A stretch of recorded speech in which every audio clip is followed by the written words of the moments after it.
আসসালামু আলাইকুম ওয়া রাহমাতুল্লাহি ওয়া বারাকাতুহু হামিদা ওয়া মুসাল্লিয়ান ওয়া মুসাল্লিমা আম্মা বা'দ।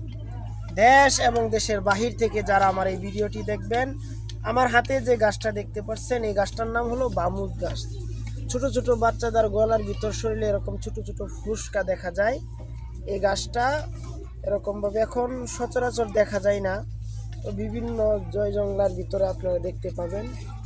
পুকুরের পাড়ে এরকমভাবে জঙ্গলের ভিতরে গুলো দেখা যায়। যে দেখেন গাছটা, এটার নাম হলো বামুজ গাছ। ছোট ছোট করে কুচি কুচি করে কেটে ইনশাল্লাহ মামুর হাতে বাচ্চাদের গলায় পরায় দিবেন, তো ইনশাল্লাহ 7 দিনের ভিতর সম্পূর্ণ ভালো হয়ে যাবে। এই যে গাছটা দেখেন, এটার নাম হলো বামুজ গাছ। আল্লাহ তাআলা এই গাছের ভিতর ওষুধি রেখেছেন, ইনশাল্লাহ সুফল পাবেন। গাছটা অনেক পরীক্ষিত, দেখবেন 24 ঘন্টার ভিতর ইনশাল্লাহ কমে যাবে। সবাই দেখে রাখেন, গাছটার নাম হলো বামুজ গাছ। আসসালামু আলাইকুম রহমতুল্লাহ।